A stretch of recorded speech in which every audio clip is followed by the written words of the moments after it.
드리겠습니다.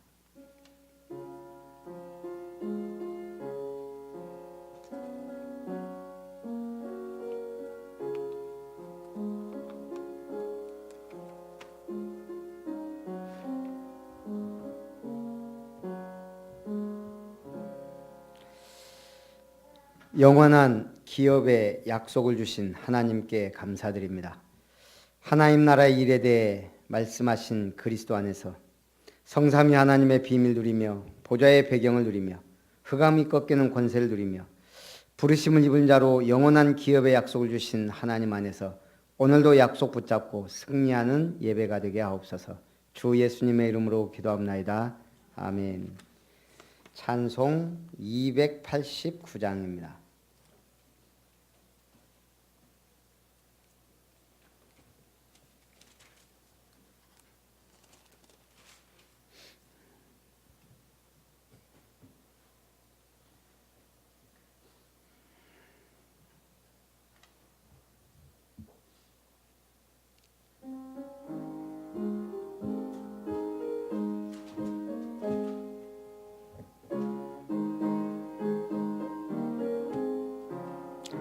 주 예수 내 맘에 들어와 계신 후 변하여 새사람 되고 내가 늘 바라던 참빛을 찾음도 주 예수 내 맘에 오시 주 예수 내 맘에 오시 주 예수 내 맘에 오심 물밀듯 내 맘에 기쁨이 넘침은 주 예수 내 맘에 오심 주 예수 내 맘에 들어와 계신 후 망령된 행실을 끊고 머리털보다도 더 많던 내 죄가 눈보다 더 희어졌네 주 예수 내 맘에 오심 주 예수 내 맘에 오심 물밀듯 내 맘에 기쁨이 넘침은 주 예수 내 맘에 오시 내 맘에 소망을 든든히 가짐은 주 예수 오심 의심의 구름이 사라져버림도 주 예수 내 맘에 오심 주 예수 내 맘에 오심 주 예수 내 맘에 오심 물밀듯 내 맘에 기쁨이 넘침은 주 예수 내 맘에 오심 내가 저 천성에 올라가 살기는 주 예수 내 맘에 오심 천성에 올라가 주님을 뵈리니 그 기쁨 비길 데 없네 주 예수 내 맘에 오심 주 예수 내 맘에 오심 물밀듯 내 맘에 기쁨이 넘침은 주 예수 내 맘에 오시 우리를 위하여 하느니 집사님 기도하겠습니다.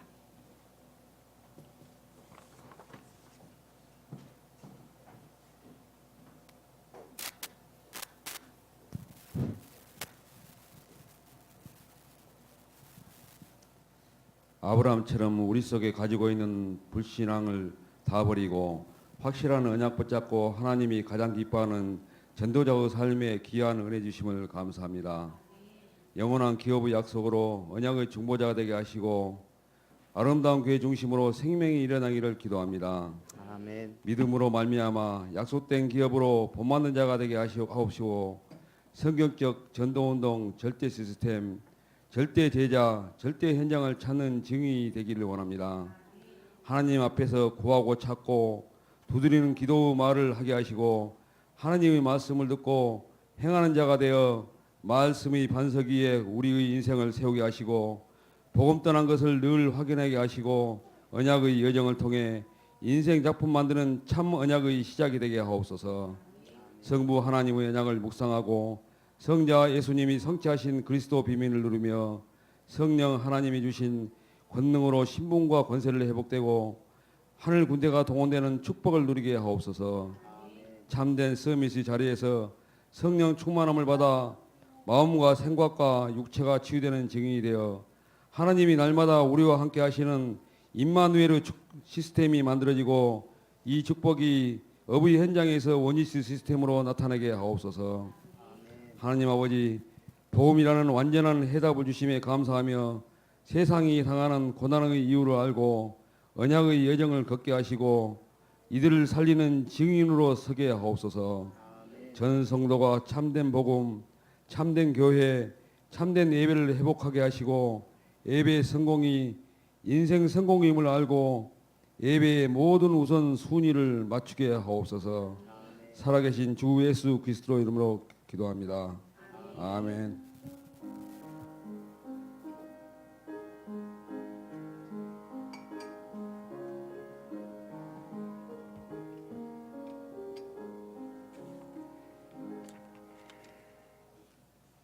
하나님 말씀 열왕기하 25장입니다.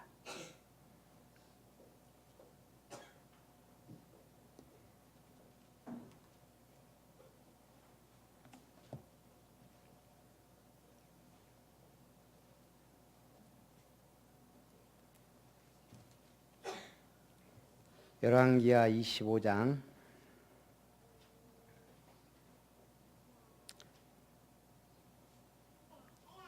13절부터 17절까지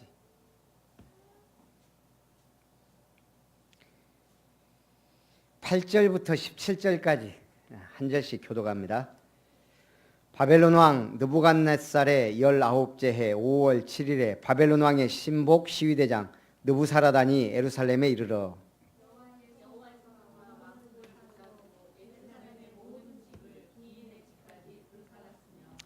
시위대장에게 속한 갈대아 온 군대가 예루살렘 주위의 성벽을 헐었으며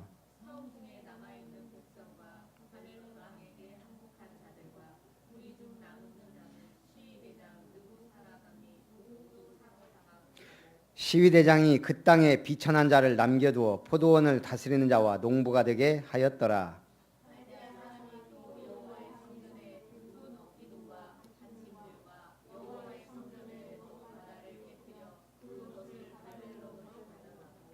또 가마들과 부삽들과 부집개들과 숟가락들과 섬길 때에 쓰는 모든 녹그릇을 다 가져갔으며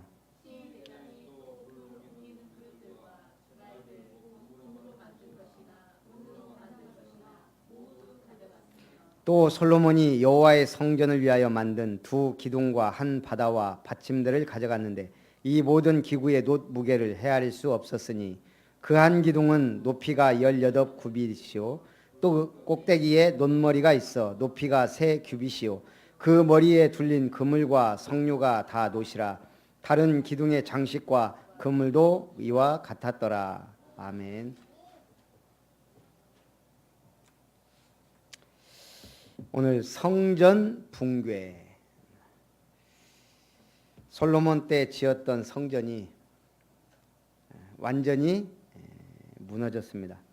그리고 성전의 모든 기명들을 다 바벨론으로 가져갔습니다. 1차, 2차에 이어 바벨론이 제3차 침공하고 예루살렘이 함락되는 내용입니다.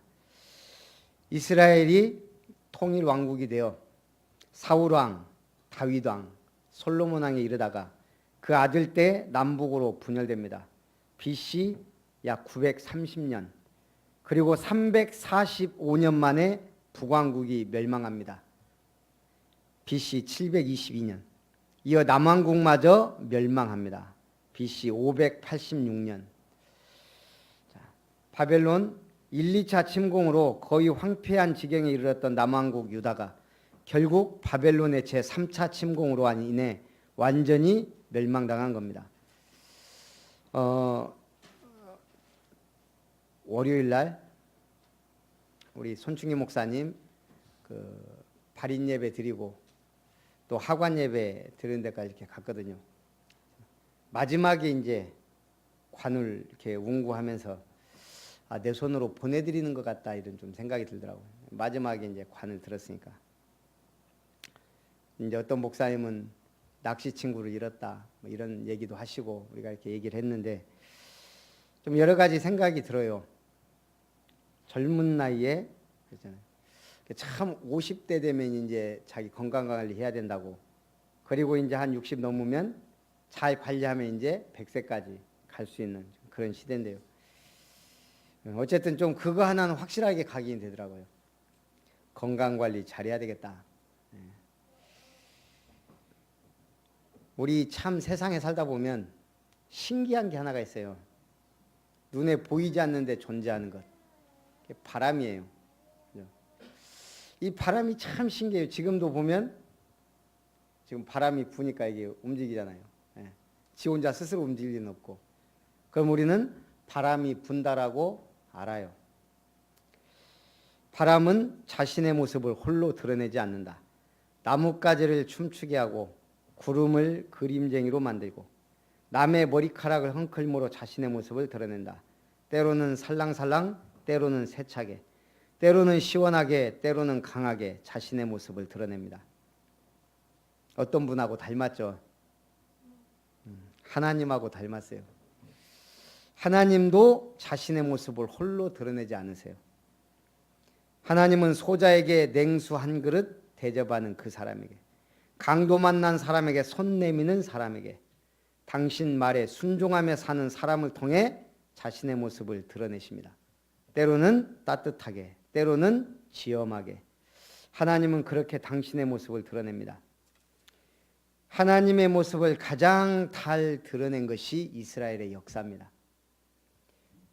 멸망받을 우상 숭배하던 왕들을 통해, 하나님을 제대로 믿는 믿음의 사람을 왕을 통해, 또 선지자들을 통해 그 말씀을 이루어갑니다. 예수 믿는 사람에겐 성령이 임하죠. 바람같이 임합니다. 알 수 없지만 믿는 사람에겐 확실하게 나타납니다.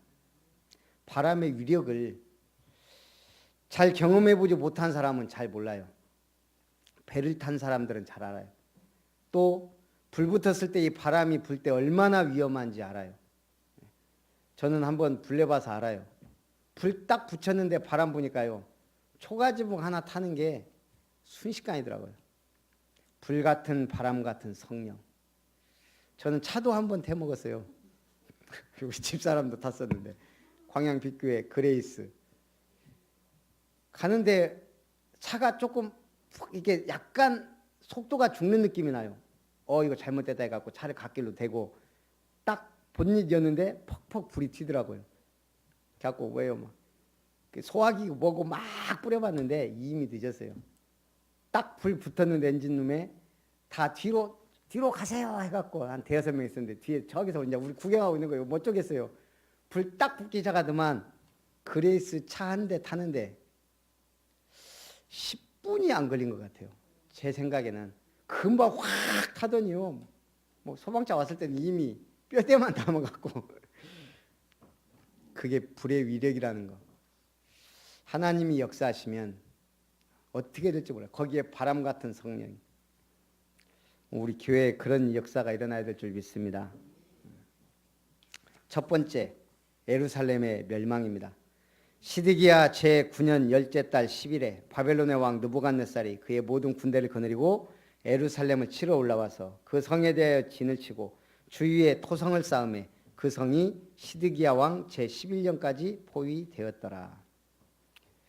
옛날 전쟁 그러더라고요. 성이 예루살렘 성이 견고해요. 그러니까 그걸 무너뜨릴 수 없고 올라오기가 난공불락이니까 이때 수가 많은 군대는 어떻게 하냐? 토성을 쌓아요. 계속 쌓아서 그 성에 닿을 때까지 쌓아 나가는 거예요. 그러면 이게 몇 달도 걸리고 몇 년도 걸리고 그래도 그렇게 해서 그 성을 점령하는 거예요. 오늘 그해 넷째 달 9일에 성중에 기근이 심하여 그 땅 백성의 양식이 떨어졌더라. 지금 참 사면 초가예요. 바벨론 군대는 토성을 쌓아 올라오고 있지. 성 안에는 기근이 심한 데다가 백성의 양식이 다 떨어져 버렸어요. 그 성벽이 파괴됨에 모든 군사가 밤중에 두 성벽 사이 왕의 동산 견문길로 도망하여 갈대인들이 그 성읍을 에워쌌으므로 그가 아라바 길로 가더니 갈대아 군대가 그 왕을 뒤쫓아가서 여리고 평지에서 그를 따라잡으며 왕의 모든 군대가 그를 떠나 흩어진지라. 그들이 왕을 사로잡아 그를 림나에 있는 바벨론 왕에게로 끌고 가매 그들이 그를 신문하니라. 그들이 시드기야의 아들들을 그의 눈앞에서 죽이고 시드기야의 두 눈을 빼고 놋사슬로 그를 결박하여 바벨론으로 끌고 갔더라. 시드기야의 말로입니다. 21세 왕이 되어 11년간 통치했습니다. 그런데 바벨론 왕에게 충성을 맹세했던 시드기야가 바벨론 왕을 배반합니다. 그러자 느부갓네살이 예루살렘 성을 포위하고요. 견고하게 축조된 예루살렘 성이지만 하나님의 뜻에 불순종한 인간은 하나님의 심판을 피할 수 없습니다. 에레미야가 계속 뭐라 그랬죠? 바벨론 왕이 쳐들어옵니다. 그러면 두 손 들고 항복하십시오. 그러면 삽니다. 항복한 사람들은 포로로 잡혀갔는데요. 끝까지 저항한 사람들은 다 죽었습니다. 또 누가 예언했어요? 이사야 선지자가 히스기야 왕이 성전과 왕궁의 보물을 다 보여줬을 때 이미 예언했어요. 이게 다 바벨론으로 옮겨갈 것입니다. 에레미야는 70년간 바벨론에 포로되어 갈 것을 이미 예언했어요. 지독히도 말을 안 듣는 거예요. 끝까지 불순종해요. 결국은 기근이 심하여 그 땅 백성의 양식이 떨어집니다. 왕으로서 제일 비참한 꼴을 다 봐요. 시드기야 왕이 하나님 말씀에 불순종한 이유로. 그 전에 왕들이 우상 숭배한 그 결과가 결국은 시드기야 때 다 나타나는 거예요. 성은 포위됐죠. 기근이 심하여 그 땅 백성의 양식이 떨어졌죠. 적에게 포위되고 양식이 떨어진 비참한 상황. 왕이 아무것도 할 수 있는 게 없어요. 그렇다가 뭐라고요? 함께하는 자가 없었더라. 성벽이 무너지니까 이제 도망갔단 말이에요. 군사들과. 근데 군사들이 다 도망갔어요. 가장 무서운 재앙이 뭐죠?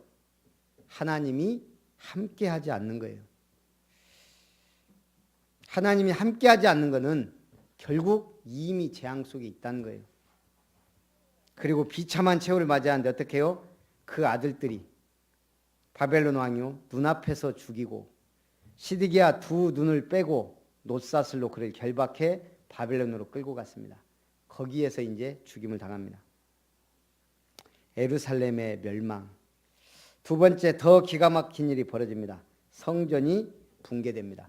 바벨론 왕 느부갓네살의 19째 해 5월 7일에 바벨론 왕의 신복 시위대장 느부사라단이 예루살렘에 이르러 여호와의 성전과 왕궁을 불사르고 예루살렘의 모든 집을 귀인의 집까지 불살랐으며 시위대장에게 속한 갈대아 온 군대가 예루살렘 주위의 성벽을 헐었으며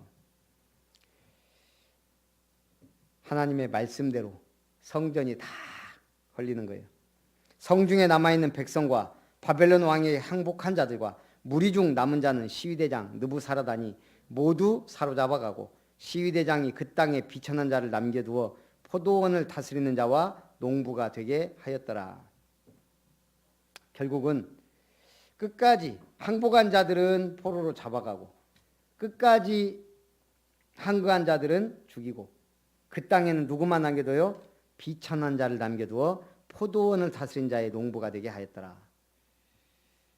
전에 한번 얘기했죠. 저쪽 동남아에서도 킬링필드 있었던 캄보디아인가요? 일단 누구를 죽여요? 지식인, 종교인들. 공산주의가 독재를 하려고 할 때 제일 무서운 게 뭐예요? 지식인들, 지혜 있는 사람. 아니까. 그 다음 뭐예요? 절대 무릎 꿇지 않는 종이. 특히 기독교인. 예수 믿는 사람, 심지어는 손 깨끗한 사람, 안경 쓴 사람 다 죽였다니까요. 갈대아 사람이 또 여호와의 성전의 두 놋기둥과 받침들과 여호와의 성전의 놋바다를 깨뜨려 그 놋을 바벨론으로 가져가고 쭉 가마들, 부삽들, 부집개, 숟가락, 섬길 때 쓰는 모든 놋그릇을 가져갔으며 시위대장이 또 불 옮기는 그릇들과 주발들 곧 금으로 만든 것, 은으로 만든 것을 모두 가져갔더라. 성전이 붕괴된 것은 이스라엘 사람들에게는요, 예루살렘이 멸망한 것보다 더 큰 일이에요. 왜죠? 다윗 때 지어진 성전, 솔로몬 왕이 지었지만 이 성전은 솔로몬에 의해 건축된 이후 약 453년 동안 이스라엘의 종교, 정치, 사회적 구심점입니다. 지금 이스라엘의 통곡의 벽이 뭐예요? 그 성전 회복시켜 달라는 거예요. 솔로몬 성전, 스룹바벨 성전, 헤롯 성전이 있던 그 성전, 그게 지금 무너지고 거기에 뭐가 서 있어요? 이 모스크 사원이 세워져 있어요. 예수님이 그랬잖아요. 돌 위에 돌 하나 남지 않고 무너뜨려지리라. 영원히 회복 안 돼요. 근데 이 언약을 모르니까 지금도 통곡에 가서 머리 찧어가면서 유대인들은 기도해요. 저 성전 회복시켜 달라고. 그만큼 이스라엘 사람들에게 성전이 중요해요. 예루살렘 성전 파괴는 이스라엘 백성들에게 엄청난 충격이 아닐 수 없습니다. 그럼 오늘 우리에게 지금 이 성전 파괴도 신약 성도들에게도 큰 의의를 가지고 있어요. 첫째는 지상 건물로서의 성전의 한계입니다. 왜요? 성전이 우상이 돼 있어요. 성전이 우상이 되면 안 됩니다. 지금 현대 교인들도 우상이 뭐예요? 우리 교회가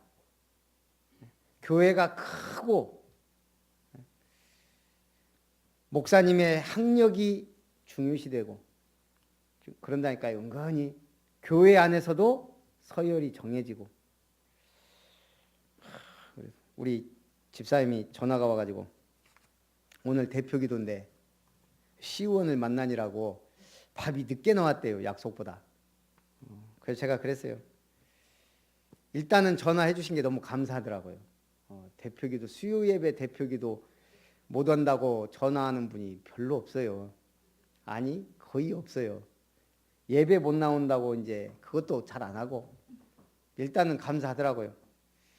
그래서 오겠다는 건가 말겠다는 건가 그러고 있는데 그래서 제가 그랬어요. 대표기도는 안 해도 괜찮으니까 늦더라도 오시라고. 그럴 거 아니에요. 식사하고 지금 가봐야 된다고. 시원이 물어볼 거 아니에요. 왜 가냐고.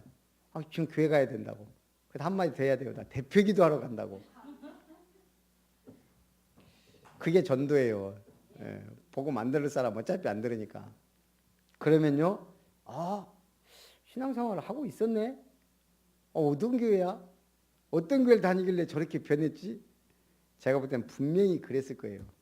우리도 잘 아는 이웃기 의원이에요. 그러니까 어쨌든 예배 딱 전까지 온 거 보면 제가 볼 땐 확실히 성공했어요. 이 지상 건물로서의 성전은 중요하지만 더 중요한 게 있다 이 말이에요. 교회가 커지는 게 나쁘다는 게 아니에요. 그게 우상이 되고 내가 이 교회를 위해 뭘 했고 몇십 년 동안 다녔고 내가 어떻게 이 교회를 세웠고 그게 우상이 되면 안 된다는 거예요. 열왕기상 8장 27절에 솔로몬이 성전을 건축하고 하나님께 한 기도입니다. 하나님이 참으로 땅에 거하시리이까 하늘과 하늘들의 하늘이라도 주를 용납하지 못하겠거늘 하물며 내가 건축한 이 성전이오리이까. 하늘의 하늘도 하나님을 용납하지 못하는데 하물며 이 성전입니까? 솔로몬이 잘 알았죠. 우리도 그렇게 고백해야 돼요. 교회 안에 계시지만 이 부족하고 무능한 우리 속에 성전 삼고 하나님이 계신 거예요. 그래서 둘째, 우리는 뭘 봐야 돼요? 행위에 의한 인간 구원은 불가능하다는 거예요. 인간은 스스로 하나님과의 언약을 지킬 수 없습니다. 인간 손으로 대단한 성전을 지었지만 결국은 하나님이 무너뜨려 버리잖아요. 중요한 언약을 놓쳐버리니까 계속 우상숭배하니까 구원을 얻기에 우리는 전적으로 타락한 자요 무능한 자입니다. 구원을 얻기에 대단한 능력자도 많고 의인도 많지만 우리는 구원 얻기에는 전적 부패한 자입니다. 그래서 행위에 의한 인간 구원은 불가능합니다. 셋째, 성전보다 크신 그리스도에 대한 대망입니다. 이 성전이 중요하지 않은 게 뭐예요? 바로 참 성전 대신 예수님이 온다는 거예요. 구원의 방주 대신 예수님이 오시는 거예요. 그래서 그리스도를 대망하라고, 진짜 하나님 바라보라고 성전을 없애버린 거예요. 그래서 언약궤도 없어지고 모세의 두 돌판 십계명도 없어지고 중요한 건 다 없어졌어요. 왜요? 그 우상이니까. 예수님께서 헤롯 성전을 향해 말했죠. 너희가 이 성전을 헐라 내가 3일 만에 일으켜 세우겠다. 말씀하실 때 제자들이 못 알아들었어요. 아이고 예수님이 참 농담도 잘하시네. 아이고 주님이 오늘 왜 그러실까? 헤롯 성전을 보고 그랬다니까요. 저 성전 보십시오. 수십 년 동안 지어진 그 성전을 제자들이 가리키니까 예수님이 한 말 아닙니까? 이 성전을 헐라 내가 3일 만에 다시 이렇게 세우겠다. 그걸 진짜 믿는 사람이 누가 있겠어요? 근데 언제 깨달았어요? 예수님이 십자가에 죽으시고 3일 만에 부활했을 때, 예수님의 몸된 성전을 가리켰다는 것을 깨달았을 때, 그때야 말씀 깨달은 거예요. 하나님이 깨닫게 하지 않으면 우리 말씀 못 깨달아요. 하나님이 은혜 주지 않으면 우리는 말씀을 못 깨달아요. 솔직히 여기 교회 많이 안 다니는 분도 있지만 1990년 초에 우리나라에 강력한 복음운동의 바람이 불었어요. 일명 다락방운동. 왜요? 부산에 한 목사님이 나오신, 저보다 키 작은 목사님이 나오셨는데 이분이 예수는 그리스도 하면서 전국 세계로 퍼져간 거예요. 그럴 수밖에 없죠. 목회자들이 왜 모르겠어요? 이 메시지가 맞다는 거예요. 예수는 그리스도다. 지금까지 없었던, 신학을 제대로 했다면, 성경을 제대로 알았다면, 복음운동과 전도운동에 관심이 있다면 이거는 한마디로 누구말로 직방이에요. 예. 완전 답 얻은 거예요. 저 같은 사람도 그런데 신학을 안 했던. 그래서 이게 전국 바람이 막 부른 거예요. 그게 다락방 운동의 시작이었어요. 그런데 이게 몇 년 안 가서 큰 교회들이, 교단들이 이단성이 있다, 사입이 있다, 뭐 말도 안 되는 소리로 자꾸 이게 걸은 거예요. 왜요? 다른 사람들이 안 하는 영적인 얘기 하니까. 솔직히 처음엔 좀 셌어요. 사단 결박권, 천사 동원권. 그럼 그 말만 갖고 한다면 네가 천사 동원할 수 있냐? 이런 식으로 하면 솔직히 좀 우리가 말하기가 믿음도 적은 데다가 사단이 결박돼? 귀신 나가라 그러면 다 나가요. 어쨌든 그래서 이 바람이 부는데, 제가 광양에 제일 큰 교회 다녔었잖아요. 청년 때. 진짜 은혜더라고요. 그렇게 열심히 있고 아멘 했던 분들도 교단에서, 교회들이, 목사님이 이단이다, 법적으로 이단이라고 한 적이 없어요. 그냥 교단에서, 교회에서 이건 불법이에요, 사실. 이단 그냥 정죄시켜버린 거예요. 그냥 사입이다, 이단이다, 하지 마라.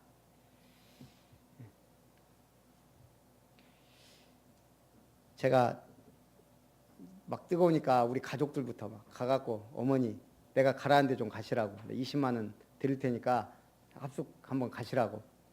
뭐 그게 뭔디 얘기했더니, 야, 그 내가 목사님한테 물어보니까 이단이란다. 그러니까 막내 믿고 가서 훈련 한번 받아보라고. 어머니가 가서 훈련 받고 더니 참 난 감사해. 우리 어머니가 말씀 듣는 귀가 있다는 게. 야, 너무 확실해서 탈이다. 우리 어머니가 그러다가 이 메시지가 맞지. 저희 작은 형 보내놨어요. 무조건 가라고. 뭐 라면에 돈 넣는데 라면 안 나서 나갈 뻔했다는 게 아마 제가 볼 때 우리 작은 형 아닐까 싶은 생각이 그런 성격이에요. 근데 버텼어요. 첫날 어떻게 진짜 막 했는데 하나님이 그 다음날 은혜를 주셔갖고 저희 형이 한 몇 년 동안 막 전도하러 다녔다니까요. 지금은 나가리 돼서 그렇지. 어쨌든 저는요, 그렇게 믿음 좋고 그렇게 했던 분들도 다 손 띄고, 이게 진짜 하나님의 은혜가 아니면 안 되는 거예요. 복음은, 성령의 역사는. 그래서 지금 이게 전 세계적으로 확산되고 있잖아요. 분명히 하나님은 하셔요. 이 정확한 복음을 가지고 전 세계 237개국에 복음이 증거될 것을. 그럼 그 주역이 누구예요? 우리는 그냥 발판. 저도 한때는 그런 꿈도 꿨어요. 루 목사님이 70인 요원할 때 70명. 가만히 있어봐. 우리 목사님부터 저기 정은조 목사님 몇 번 하니까 나는 아무리 봐도 70명 못 키겠더라고. 나는 원래 처음에 70명, 70인은 그런 70인이 아닌데, 우리는 발판 돼야 돼요. 확실한 발판. 이게 발판이 삐그덕거리면 어떻게 돼요? 더 문제가 와요. 우리 선하나 렘넌트들에게 말씀이 들어간지 어쩐지 모르겠는데 뭐 하나님이 하시겠죠. 근데 우리가 삐그덕거려 갖고 자들이 실족한다면 그것처럼 큰 문제가 없어요. 최소한 발판 디딤돌은 안 돼도 이게 썩은 디딤돌은 안 돼야 되겠다. 그런 생각을 해봐요. 그래서 결국 결론적 성구는 히브리서 11장 10절입니다. 이는 그가 하나님이 계획하시고 지으실 터가 있는 성을 바랐습니다. 하나님이 계획하고 지으실 터가 있음을, 진짜 성전이 있음을 아브라함은 알고 믿음의 조상이 됐습니다. 세 번째, 유다 백성이 바벨론으로 사로잡혀갑니다.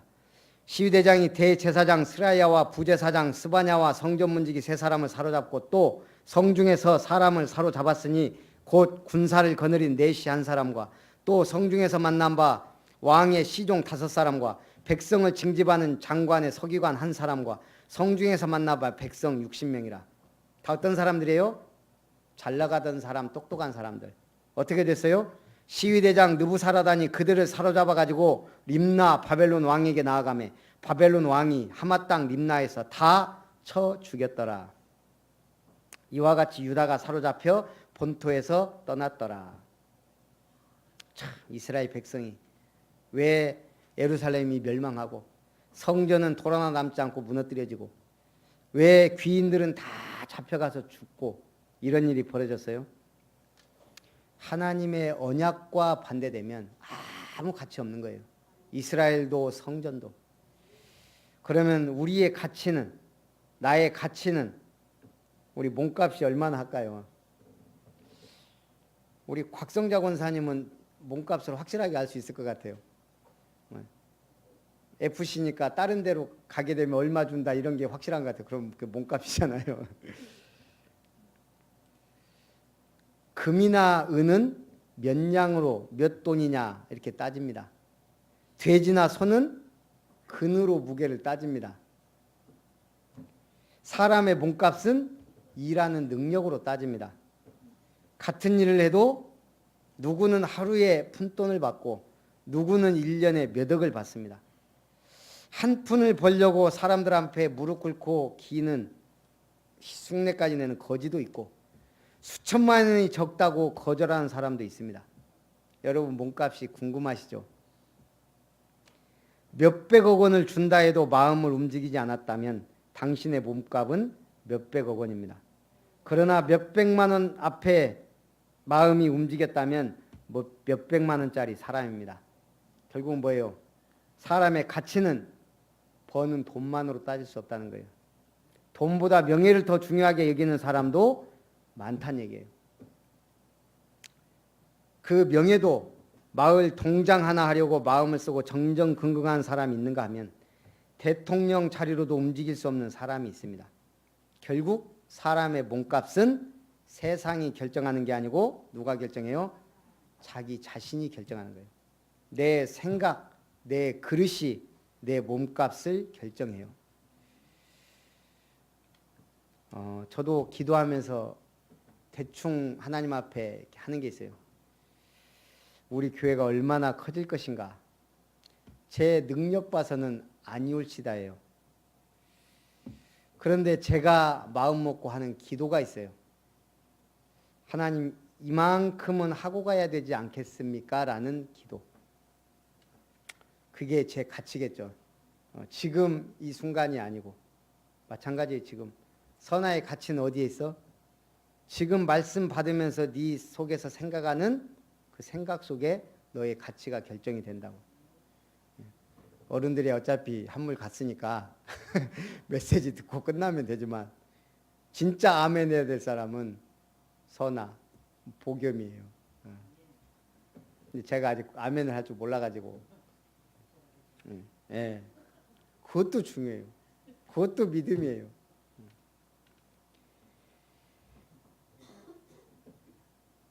하나님이 우리의 가치를 알려주셨어요.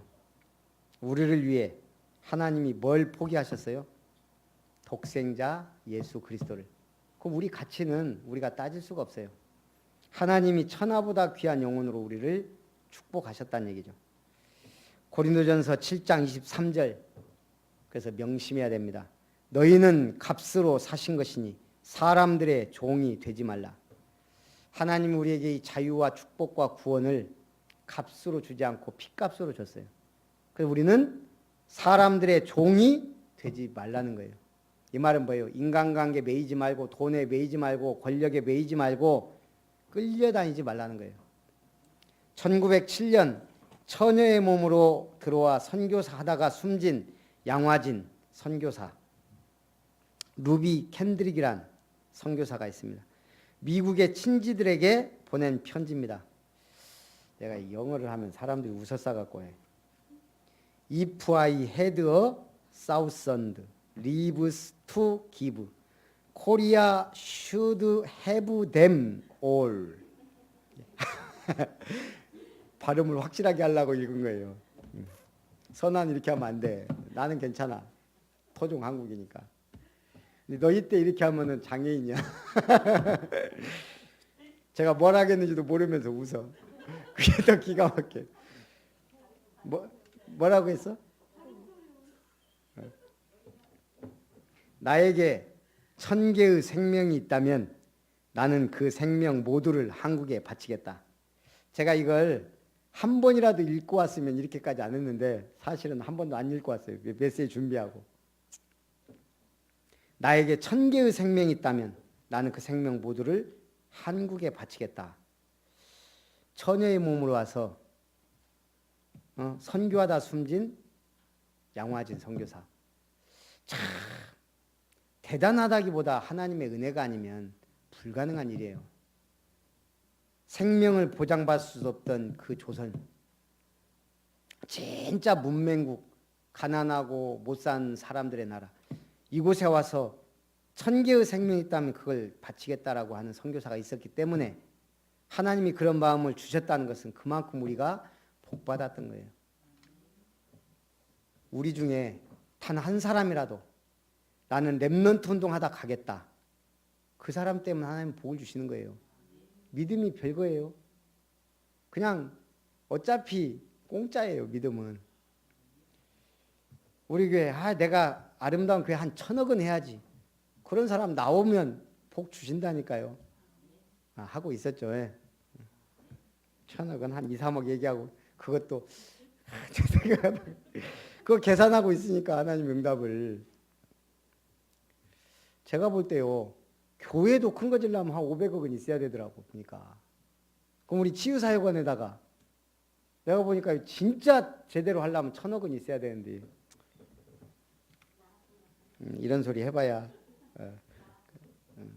은행이 아버지 거니까 그런 소리나 했었고. 믿음 없는 사람이요 은행에 돈 아버지 거 있다고 그러고요.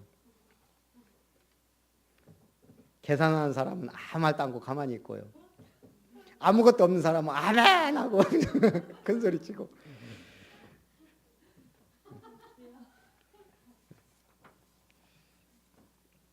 신앙생활 어떻게 하면 돼요?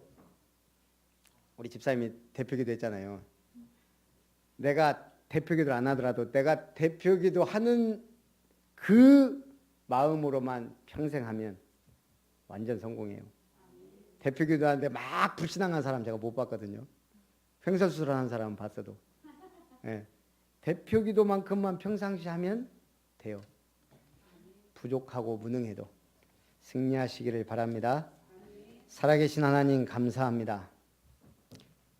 예루살렘이 멸망하고 성전이 붕괴되고 모든 성전의 기명들이 바벨론으로 옮겨가고 왕과 귀인들이 비참하게 죽임을 당하고 비천한 자들이 이 땅을 지키고 모든 유다의 남은 자들이 포로로 잡혀갔던 바벨론 시대를 바라보며 오늘 우리에게 주시는 확실한 언약의 말씀, 복음의 말씀 붙잡고 은혜 속에서 승리할 수 있도록 축복하옵소서.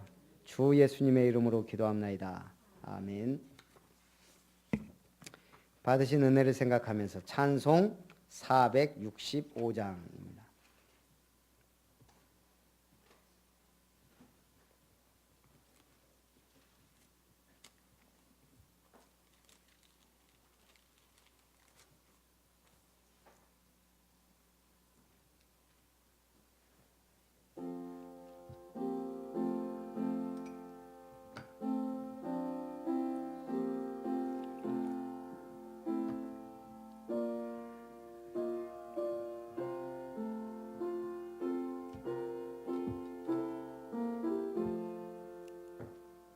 주 믿는 나 위해 진실하고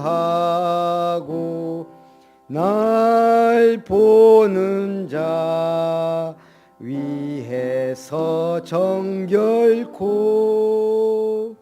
담대하여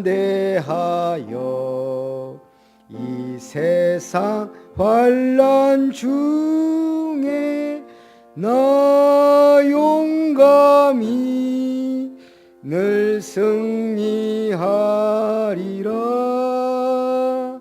나 용감히 늘 승리하리라. 저 원수도 내 참된 친구 삼고 남 주면서 행한 일 잊으리. 연약한 나늘 온유 겸손하여 늘 섬기며 기쁘게 살리라. 늘 섬기며 기쁘게 살리라. 늘 바빠도 나 힘써 기도하며 주와 함께 늘 교제하리라.